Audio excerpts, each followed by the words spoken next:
Radio live news update brought to you by Josco jewellers ഷോറൂമുകളിൽ സ്വർണ്ണ വജ്രാഭരണങ്ങൾക്ക് ഓഫറുകളുടെയും സമ്മാനങ്ങളുടെയും വിരുന്നൊരുക്കി ജൂൺ 21 മുതൽ ഗ്രാൻഡ് NRI ഗോൾഡൻ ഫെസ്റ്റ്.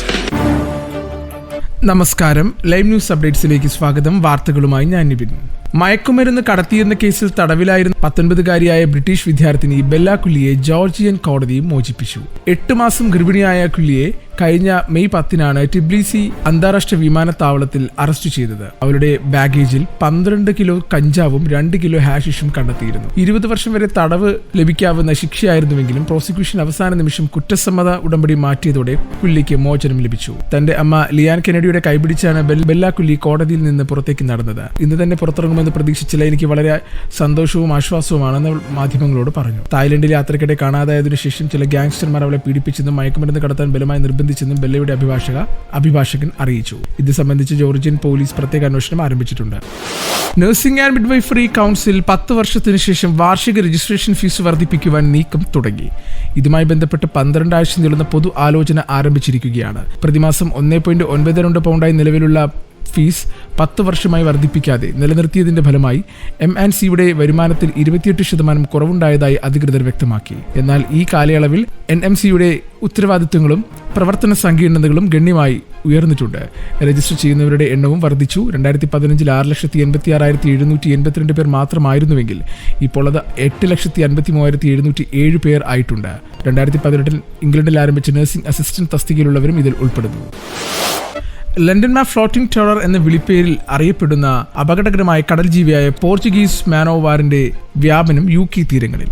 വെയിൽസിലെ പ്രശസ്തമായ അബഡോൺ ബീച്ചും മറ്റു വെൽഷ് തീരങ്ങളും ഉൾപ്പെടെ നിരവധി ബീച്ചുകളിൽ ഈ ജീവികളെ കണ്ടെത്തിയതായി പോർട്ട് ഗാർഡ് സ്ഥിരീകരിച്ചു. മരിച്ചാലും കുത്തേൽപ്പിക്കാൻ കഴിവുള്ള വിഷമുള്ള കൈകൾ. ജെല്ലി ഫിഷുമായി സാമ്യം ഈ ജീവിയുടെ നിറത്തിലുള്ള നീളൻ കൈകൾ മരിച്ച ശേഷവും കുത്തേൽപ്പിക്കാൻ കഴിയുന്നവയാണ്. കുത്തേൽക്കുന്നത് തീവ്രമായ വേദന, നാഡി തടിപ്പ്, പനി, ശ്വാസതടസ്സം, ഷോക്ക്, അപൂർവമായി മാരകമായ അലർജി പ്രതികരണങ്ങൾ എന്നിവയ്ക്കും കാരണമാകാം. കാറ്റും തിരമാലയും വഴി തീരത്തടിയുന്നു. പർപ്പിൾ നിറത്തിലുള്ള വലിയ ഭാഗവും നീന്താൻ കഴിയാത്ത ഘടനയുമുള്ള ഈ ജീവികൾ ശക്തമായ കാറ്റിലും തിരമാലയിലുമാണ് തീരത്തടിയുന്നത്. ഇനി നാട്ടിലെ വാർത്തകൾ. മൂന്നാറിൽ നേരിട്ട ദുരനുഭവം സമൂഹമാധ്യമങ്ങളിലൂടെ വെളിപ്പെടുത്തിയ മുംബൈ സ്വദേശിനി ജാൻവിയോട് ക്ഷമാപണവുമായി മലയാളികൾ. സംഭവിച്ച കാര്യങ്ങൾക്ക് ക്ഷമ ചോദിച്ചു വീണ്ടും കേരളത്തിലേക്ക് ക്ഷണിച്ചും അവരുടെ സമൂഹ മാധ്യമ പോസ്റ്റുകളിൽ മലയാളികളുടെ കമന്റുകൾ നിറയുകയാണ്. ജാൻവിയുടെ പരാതിയെ തുടർന്ന് അധികൃതർ സ്വീകരിച്ച നടപടികൾ എന്തൊക്കെയാണെന്നും ചൂണ്ടിക്കാട്ടുന്നുണ്ട്. പ്രിയപ്പെട്ട ജാൻവി, നിങ്ങളോട് ക്ഷമ ചോദിക്കുന്നു. മലയാളികൾ എല്ലാവരുടെയും സ്വഭാവമല്ല നിങ്ങൾ മൂന്നാറിൽ കണ്ടത്. മലയാളികളുടെ യഥാർത്ഥ സ്നേഹവും ഇവിടുത്തെ പ്രകൃതി ഭംഗിയും അനുഭവിക്കാൻ ഇനിയും നിങ്ങൾ കേരളത്തിലേക്ക് വരണം. ജാൻവിയെ തടഞ്ഞുവെച്ച ഡ്രൈവർമാർക്കെതിരെയും സഹായിക്കാൻ തയ്യാറാകാതിരുന്ന പോലീസുകാർക്കെതിരെയും സ്വീകരിച്ച നടപടികൾ വിശദമാക്കുന്ന വാർത്തകൾ ചിലർ പങ്കുവെക്കുന്നുണ്ട്. അതിഥി ദേവോഭവ എന്നാണ് കേരളീയരുടെ കാഴ്ചപ്പാടെന്നും ഒരിക്കലും സംഭവിക്കേണ്ടാത്തതാണ് സംഭവിച്ചതെന്നും അതിൽ ക്ഷമ ചോദിക്കുന്നുവെന്നും കമന്റുകളിൽ വ്യക്തമാണ്. ട്രെയിൻ യാത്രക്കാരന്റെ ഫോൺ വടികൊണ്ടടിച്ച് താഴെയിട്ട് കവർച്ച നടത്തിയ ശേഷം മുങ്ങുന്ന സംഘത്തിലെ 4-മനും പിടിയിലായി. ഇക്കഴിഞ്ഞ ഓഗസ്റ്റിൽ തിരുവനന്തപുരത്തേക്ക് പോയ ശബരി എക്സ്പ്രസിലെ യാത്രക്കാരന്റെ ഫോണാണ് 4-അംഗ സംഘം വടികൊണ്ട് അടിച്ച് താഴെയിട്ട് കവർന്നത്. എറണാകുളം കഴിഞ്ഞ പുല്ലേപ്പൊടി ഭാഗത്ത് ട്രെയിൻ വേഗത കുറച്ച് പോകുന്ന സ്ഥലത്തായിരുന്നു സംഭവം നടന്നത്. ബംഗാൾ സ്വദേശികളാണ് പ്രതികൾ. ഉത്തരേന്ത്യൻ നാടുകളിൽ ഇത്തരത്തിൽ കവർച്ച നടത്തുന്ന ഒട്ടേറെ ദൃശ്യങ്ങൾ സമൂഹ മാധ്യമങ്ങളിൽ പ്രചരിക്കുന്നുണ്ട്. എന്നാൽ കേരളത്തിൽ അടുത്തിടെയാണ് ഇത്തരത്തിലുള്ള മോഷണ രീതി റിപ്പോർട്ട് ചെയ്യപ്പെട്ടത്. 4-അംഗ സംഘത്തിലെ മുഹമ്മദ് കാസിം, മുന്ന മുഷ്താഖ്, അബ്ദുൽ ലത്തീഫ് എന്നിവർ നേരത്തെ പിടിയിലായിരുന്നു. ഇവിടെ നിന്ന് മുങ്ങിയ ബംഗാളിലെ ഉത്തർ ദിനാജ്പൂർ ജില്ലക്കാരനായ മുഹമ്മദ് അലിയെ ഇന്ന് രാവിലെയാണ് എറണാകുളം റെയിൽവേ പോലീസ് പിടികൂടിയത്.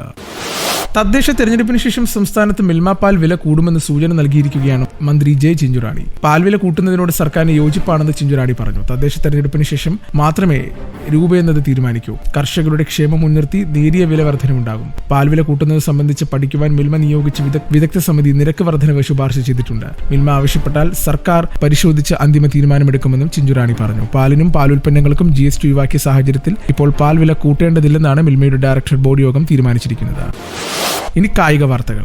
യശസ്വി ജയ്സ്വാളിന്റെ സെഞ്ചുറിക്കരുത്തിൽ രഞ്ജി ട്രോഫി ക്രിക്കറ്റിൽ രാജസ്ഥാനെതിരെ സമനില പിടിച്ച് മുംബൈ. രണ്ടാം ഇന്നിംഗ്സിൽ മുംബൈ 3-ന് 269 റൺസ് എടുത്ത് നിൽക്കെ മത്സരം സമനിലയിൽ പിരിയുകയായിരുന്നു. ഓപ്പണറായി ഇറങ്ങിയ ജയ്സ്വാൾ 174 പന്തിൽ 156 റൺസാണ് നേടിയത്. ഒരു 6-ഉം 18 ഫോറുമാണ് ജയ്സ്വാളിന്റെ ബാറ്റിൽ നിന്നും പിറന്നത്. 127-ാം പന്തിലാണ് ജയ്സ്വാൾ സെഞ്ചുറിയിലെത്തിയത്. ജയ്സ്വാളിന്റെ 17-ാം ഫസ്റ്റ് ക്ലാസ് സെഞ്ചുറിയാണത്. ഓപ്പണർ മുഷീർ ഖാൻ അർദ്ധ സെഞ്ചുറി നേടി. ആദ്യ ഇന്നിംഗ്സിൽ ഇരട്ട സെഞ്ചുറി നേടിയ ദീപക് ഹൂഡയുടെ കരുത്തിൽ രാജസ്ഥാൻ 363 റൺസിന്റെ കൂറ്റൻ ലീഡ് നേടിയിരുന്നു. ഇന്നത്തെ പൗണ്ട് വിനിമയ നിരക്ക് 115.90 രൂപ. ഇതോടുകൂടി വാർത്തകൾ കഴിഞ്ഞ് കൂടുതൽ വാർത്തകൾ അടുത്ത ബുള്ളറ്റിൽ. കൂടുതൽ വാർത്തകൾക്കും വിശേഷങ്ങൾക്കുമായി റേഡിയോ ലൈം ആപ്പ് ഡൗൺലോഡ് ചെയ്യൂ പ്ലേ സ്റ്റോറിൽ നിന്നും ആപ്പ് സ്റ്റോറിൽ നിന്നും. Radio Lime.